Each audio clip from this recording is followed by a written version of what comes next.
धन्यवाद करते, लाखों लाख धन्यवाद करते, इस समय के लिए धन्यवाद करते पिता परमेश्वर, धन्यवाद करते तो मेरी जुबान को छूना पिता परमेश्वर की वर्ड आपकी ओर से हो पिता परमेश्वर जी। पिता बुद्धि समझ और ज्ञान देना कि आपके वचनों को हम सब समझे, अपने जीवन में ग्रहण करें पिता परमेश्वर। ये मेरी नहीं आपकी ओर से हो पिता, आपके पवित्र आत्मा के द्वारा हो पिता परमेश्वर जी। यीशु मसीह के सामर्थ्य नाम से मांगते हैं, आमीन। मत्ती 10 अध्याय उसका 37 से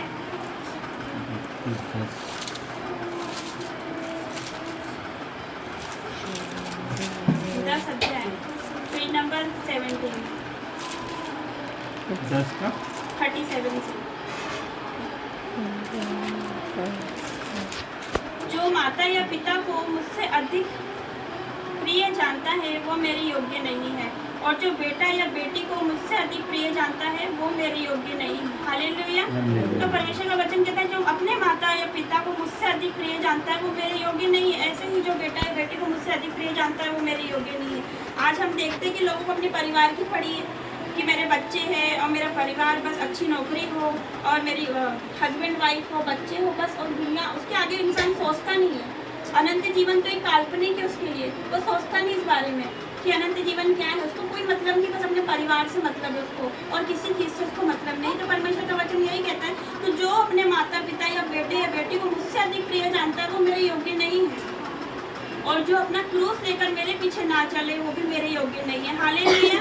तो क्रूस लेकर मेरे पीछे ना चले वो मेरे योग्य नहीं, इसका मतलब ये कि हम अपने अभिलाषों का इनकार करते हैं तो हम क्रूस उठाते हैं, हम प्रतिदिन क्रूस उठाते हैं। हम अपनी अभिलाषाओं, जैसे कि हम टीवी नहीं चलाते हमारे घर में, ये भी क्रूस उठाना है, ये भी इनकार करना है, अपने आप का इनकार करना है, हमारी अभिलाषाओं को, अच्छी अच्छी चीज़ों को, जो हमारी आंखों की अभिलाषा, जीविका का घमंड है, उसको हम इनकार करते हैं। हम इनकार करते हैं अच्छी लाइफ जीने का, हम इनकार करते हैं ऐसे सांसारिक जीवन जीने का, तो हम क्रूस उठा के उसके पीछे चलते हैं। हालेलुया। तो ऐसे प्रतिदिन हमको इनकार करना है, प्रतिदिन उसका क्रूस उठाकर उसके पीछे हमें हो लेना है, हमें इनकार करना है वो सांसारिक अभिलाषाओं का, वो फिल्मी गानों का, वो सांसारिक रिश्तों का हमें इनकार करना है, हमें सबसे बढ़कर उसको महत्व देना है, क्योंकि उसका वचन कहता है कि जो माता या पिता को मुझसे अधिक प्रिय जानता है वो मेरे योग्य नहीं है।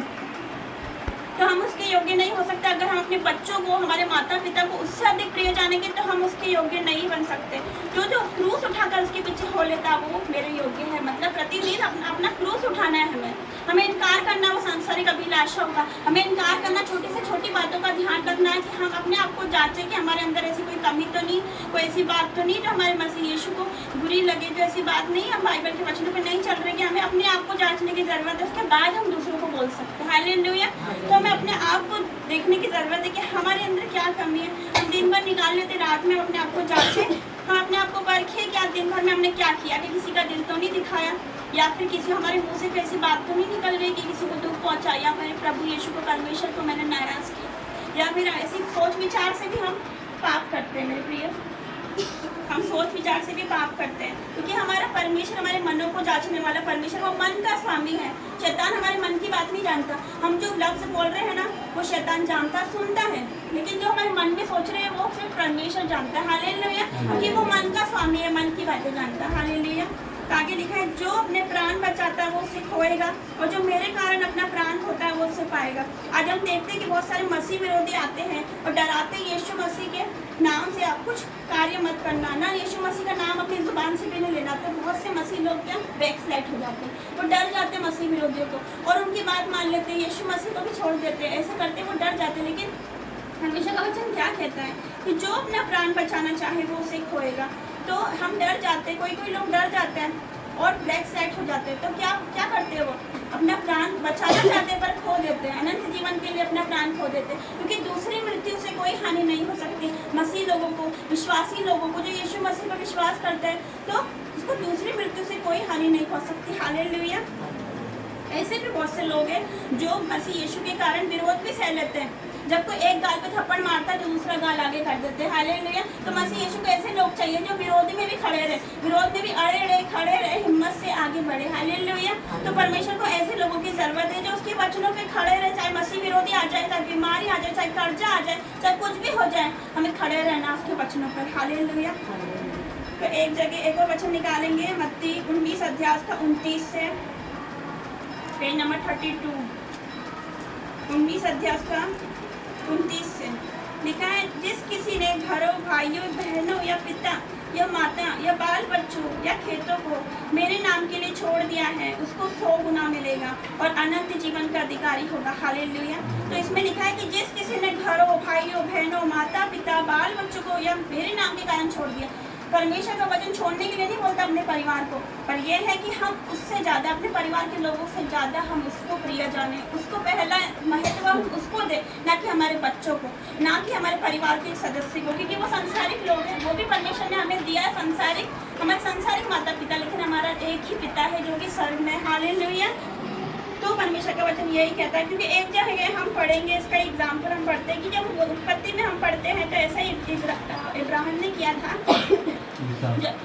इसहाक की ब्लेसिंग आई थी जब उसके पास, अब्राहम के पास, जब उसको बच्चे नहीं होते थे, लेकिन जब परमेश्वर ने उसको बेटा दिया, इसहाक दिया, और फिर उसको वो प्रिय लगने लगा, अपना बेटा इसहाक उसको प्रिय लगने लगा, तो परमेश्वर ने उसकी परीक्षा करी अब्राहम की कि देख हे अब्राहम, उसने कहा, उत्पत्ति 22 अध्याय का हम पढ़ेंगे 1 से, कि इन बातों के पश्चात ऐसा हुआ कि परमेश्वर ने अब्राहम से ये कहकर उसकी परीक्षा करी। परमेश्वर ने परीक्षा करी अब्राहम कि हे अब्राहम, उसने कहा देख मैं यहाँ हूँ।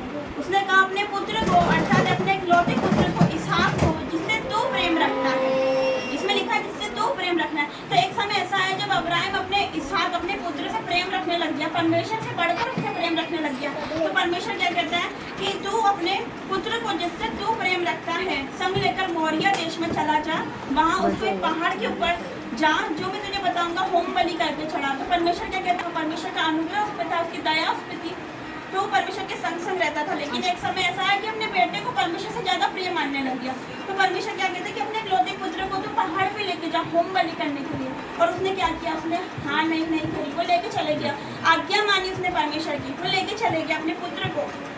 इसका 9 से पढ़ेंगे। जब वो उस स्थान को जिसे परमेश्वर ने उसको बताया जा पहुंचे, तो तब अब्राहम ने वहाँ वेदी बनाकर लकड़ी को चुन कर रखा और अपने पुत्र इसहाक को बांधकर वेदी पर की लकड़ी के ऊपर रख दिया। हालेलुया।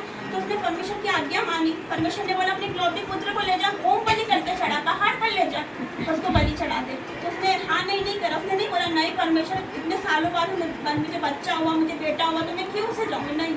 उसने परमेश्वर की आज्ञा मानी और वो लेकर चले गया बलि चढ़ाने के लिए।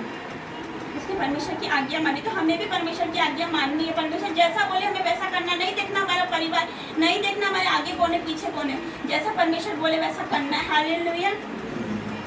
तो उसके ऊपर रख दिया, लकड़ी के ऊपर रख दिया। फिर अब्राहम ने हाथ पर रखकर छुरी को ले लिया और अपने पुत्र को बलि करे। तब यहोवा के दूत ने स्वर्ग से उसको पुकार कर कहा, हे अब्राहम, हे अब्राहम। उसने कहा देख मैं यहाँ हूँ। अब्राहम ने छुरी उठा लिया बलि करने के लिए अपने बेटों को।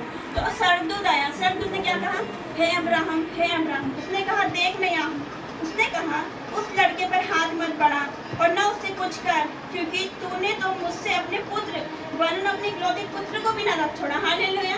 तो परमेश्वर के लिए उसने क्या करा, अपने इकलौते पुत्र को भी बलि चढ़ाने चले गया और वो बलि करने वाला था, फिर उसको परमेश्वर ने रोक दिया। हालेलुया। तो परमेश्वर ने परीक्षा करी उसकी कि यह मेरे लिए अपने बेटे को भी देता है कि नहीं। वैसे ही आगे लिखा, इससे मैं अब जान गया हूँ कि तू परमेश्वर का भय मानता है। हालेलुया। तो परमेश्वर को ऐसे लोग चाहिए जो उसका भय माने, जो उसकी आज्ञा माने। इसका हम आगे पढ़ेंगे। तो इसमें लिखा है कि जब यहोवा ने, परमेश्वर ने प्रबंध किया, एक मेमने का प्रबंध किया। जब वो इसहाक को बलि चढ़ाने जा रहा था, परमेश्वर ने उसे रोका और उसी जगह पर एक भेड़ कुर्बान हुई। हालेलुया। तो परमेश्वर ने इंतजाम किया। हिब्रू भाषा में लिखा है परमेश्वर यहोवा यीरे, मतलब प्रबंध करने वाला परमेश्वर। तो यहोवा ने क्या प्रबंध करा, पहाड़ पर प्रबंध करा। हालेलुया। तो परमेश्वर प्रबंध करने वाला परमेश्वर है। वैसे ही अगर हम आगे पढ़ते हैं, हम पढ़ेंगे नहीं, मैं बता रही हूँ कि उत्पत्ति की 13 में पढ़ते हैं हम, तो मैं परमेश्वर कहता है अब्राहम को कि मैं तेरे वंश को पृथ्वी की धूल के किनकों के समान बहुत करूंगा। परमेश्वर ने उससे वाचा बांधी थी। इसहाक को चढ़ाने से पहले परमेश्वर ने इसहाक से, अपने इब्राहिम से वाचा बांधी थी कि मैं तेरे वंश को पृथ्वी की धूल के किनकों के समान करूंगा, जब तक उसको कोई बच्चा भी नहीं था। और जब परमेश्वर ने उससे वाचा बांधी थी, उसके बाद आगे लिखा है कि परमेश्वर ने उसको बोला कि तू जा और तू आकाश पर दृष्टि करके देख, क्या तू तारागणों की गिन सकते हैं? हम तारे गिन सकते हैं आकाश में? नहीं गिन सकते, हम इसकी गिनती नहीं कर सकते। वैसे परमेश्वर ने अब्राहम को कहा क्या तू तारागणों को गिन सकता है? आकाश पर दृष्टि कर, क्या तू उसको गिन सकता है? उसने बोला नहीं गिन सकता परमेश्वर। तो परमेश्वर ने कहा वैसे ही तेरा वंश भी ऐसा होगा। हालेलुया। तो परमेश्वर जो प्रतिज्ञा करता है वो पूरा करता है, उसका एक एक वायदा सच्चा है। आकाश टल जाएंगे, पृथ्वी टल जाएगी, पर परमेश्वर का वचन नहीं टलेगा। हालेलुया। वो जो बोलता है वो करता है। हालेलुया। तो परमेश्वर के वचन के द्वारा आप सभी को आशीष दे। एक वचन में मार्कुस 35 अध्याय कौन सा? अध्याय 9, मार्कुस अध्याय 9 तो 35।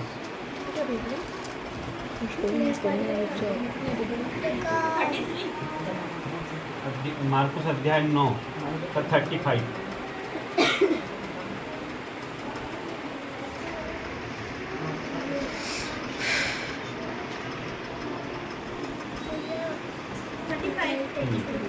मिला?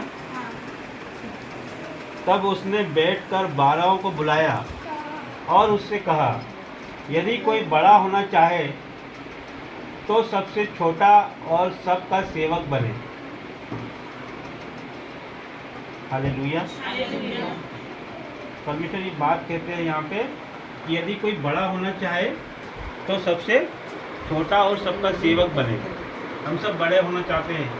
हम सब सोचते हैं कि हम सबसे बड़े हों, या हम सबको हमको ही कोई पूछे और हमसे ही सब बातें करे, या हमको कोई सब ना समझते हैं ना कि हमसे ही मतलब पूछ के ही सब काम करें। तो परमेश्वर के लिए छोटा बनना पड़ता है। पहले हमको सेवा करना है। हम सेवा परमेश्वर का के लिए आया था, वो सेवा करवाने नहीं आया था, सेवा करने आया था। जीसस कभी बड़ा हुआ, कभी उसने कपड़े या कुछ बहुत बड़ा पद नहीं था उसका, राजा बन के भी आ सकता था ना, लेकिन नहीं आया। वो हमारे लिए कंगाल बन गया कि जिससे हम धनी हो जाएं। इसी तरह से हमको यदि बड़ा बनना है तो हमको सेवा करना पड़ेगा, हमको छोटा बनना पड़ेगा। बाइबल में लिखा है कि जो अगले हैं वो पिछले किए जाएंगे, जो पिछले हैं वो अगले किए जाएंगे। हमको दीन होना है। परमेश्वर से हम ये सहायता मांगे। हम मनुष्य हैं, हमसे गलतियाँ होती है, तो हम गलतियाँ करते हैं तो हमें अहंकार आता है, घमंड आता है, कुछ भी आ सकता है। हम लोग में मनुष्य है तो हम लोग सोचते हैं कि हम ही आगे रहे। हम सोचते हैं हम पढ़े लिखे हैं ज़्यादा, है ना, हमको समझ हम कब हमारे पास पैसा ज़्यादा है, गाड़ी है, कुछ भी आ सकता है दिमाग में। शैतान ही कुछ भी लाता है वो, तो वहीं पे हमें प्रार्थना करके ये बोलना, परमेश्वर हमें सही रास्ता दिखा और हमें आप जैसा बनाओ। ये वचन का मतलब ही है।